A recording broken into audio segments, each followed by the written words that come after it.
We were born to make mistakes. We have evolved through failures.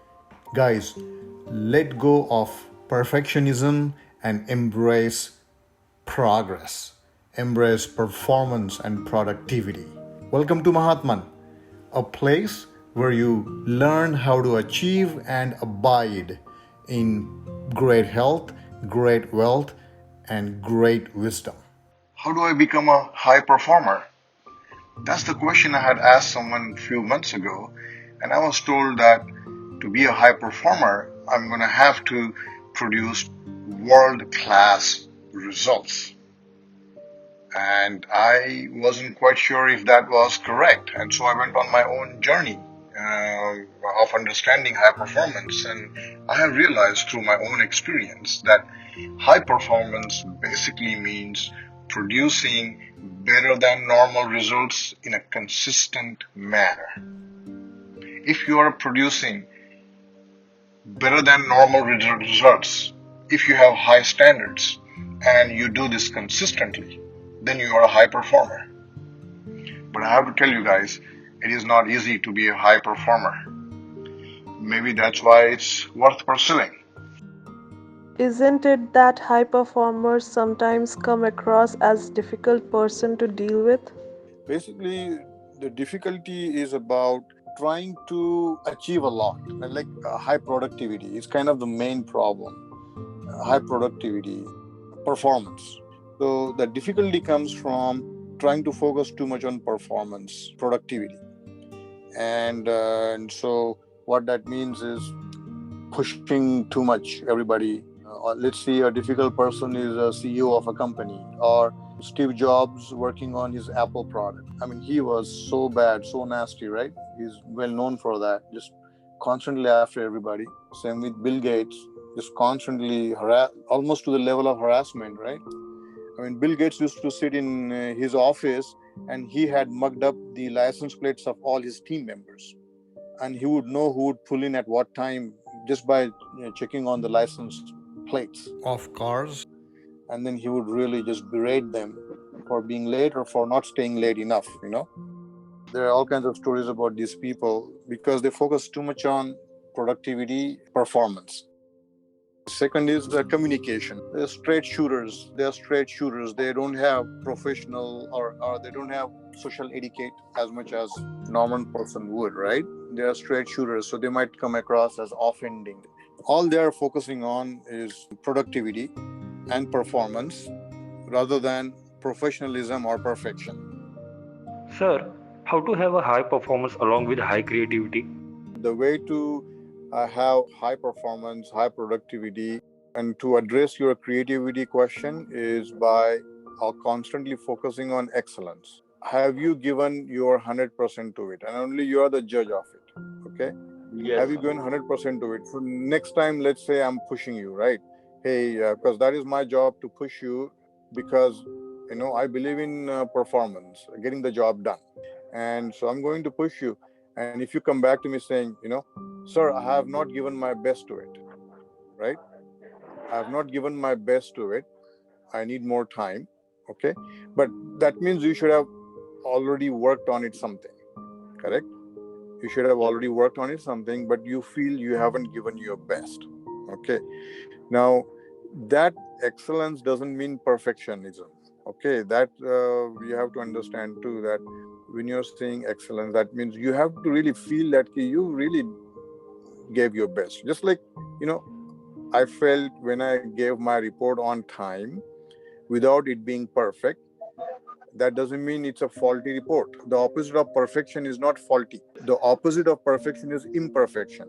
My report is imperfect, but it's not faulty when I do my report on time. So basically, important is productivity, performance, getting the job done on time, than making it perfect. Okay, but doesn't mean you make it faulty. Let's say you have an assignment. You have to be creative because that is your basic need. I mean, you are doing creative work, right? Just like my basic need is being engineer and not doing faulty calculations. So your job is to also do creative work, but doesn't have to be perfect. Okay, doesn't have to be faulty. Let it be imperfect, but do submit whatever you have done. Okay. Just get it out the door. What is the difference between high performance and perfection? Isn't productivity and professionalism the same? Like high productivity means better in professionalism? The difference between performance and perfectionism, a difference between professionalism and productivity. This issue is also related to performance. The issue of trust, the issue of culture, because they're all kind of interrelated. In today's world, so many teams are working together, right? Like Eastern people working in India and US together on a project or in a company, or Germany, India, US, Japan, US, India, Germany. I mean, it could be a variety of combinations. And I can almost assure you, these issues must be coming up related to performance and trust and communication and professionalism. Like in US, people are less professional, right? They don't wear a suit or tie or anything anymore, right? Like if you go to Google or Microsoft, these companies, or Facebook, right? They're wearing jeans and hoodies, right? Versus in Japan, people are probably still using a suit. Eastern culture, respect and loyalty. Like, I mean, imagine being assertive and being yourself in a Japanese culture. They value loyalty more than anything else. They value loyalty even more than trust, I believe. But in US, loyalty is like the last on the list. In US, it's more about performance and productivity.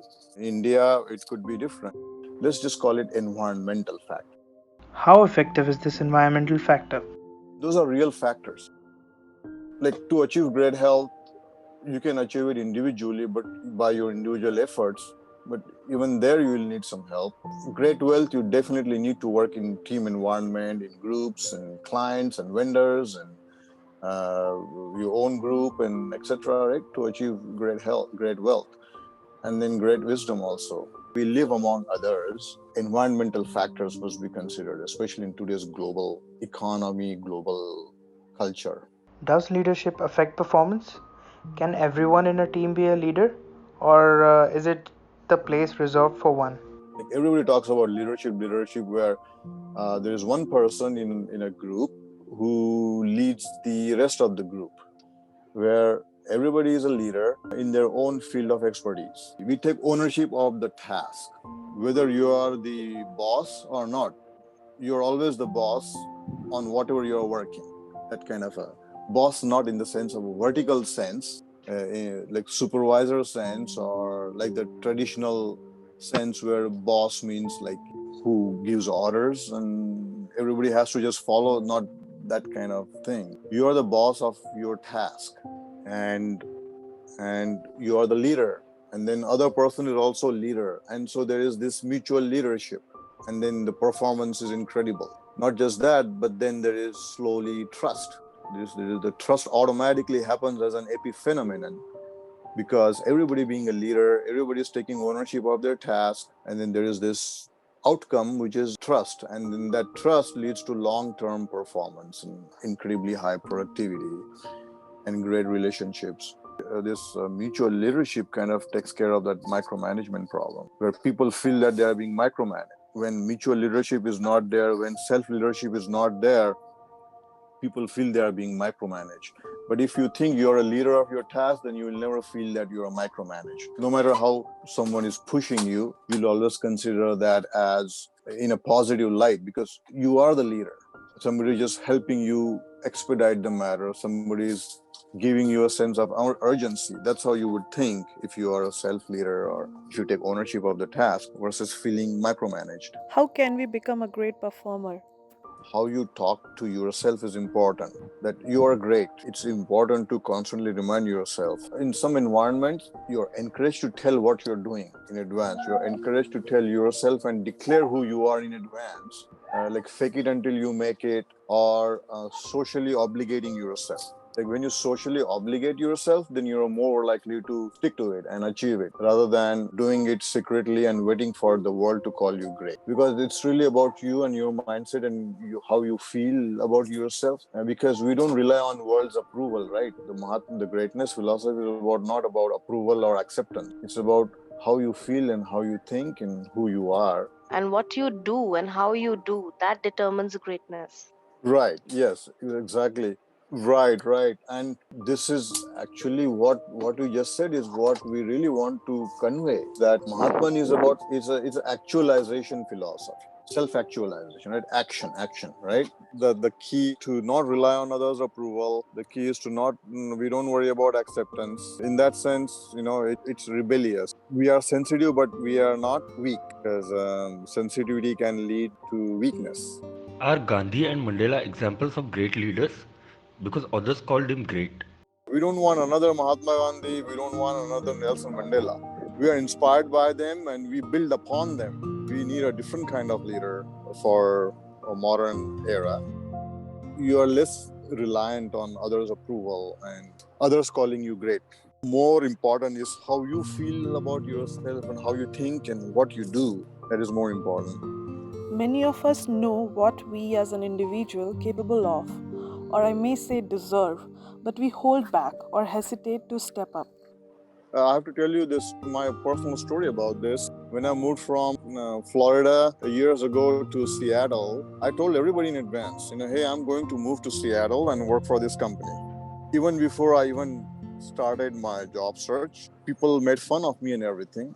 But that really made me work so hard and made me so creative to get this job from this company. And I finally got the job, but I didn't wait until I got the job. I obligated myself socially, and that made me creative. I told this company that I'm willing to work for you for $1 per month salary. That's exactly what I told them. And I followed up with them for 6 months. And every other week, I would send them a letter. Every other week, asking for their progress and discussing some projects that they were doing, what is happening locally, and my idea. Every other week, a letter. Every other week, and then met at least 3 times during those 6 weeks. Spent my own money, went to their office and said, hey, I'm in the area. Can I just come in and say hello? And I had to do all this because I obligated myself socially. And guess what? After 6 months, I got a job from that company. And I have to tell you, it happened because I just pushed myself in whatever way I could. And that's the benefit of never holding yourself back in any way, in any shape or manner. So, guys, if you want to become a high performer, build a very high level of productivity, you will have to let go of perfectionism.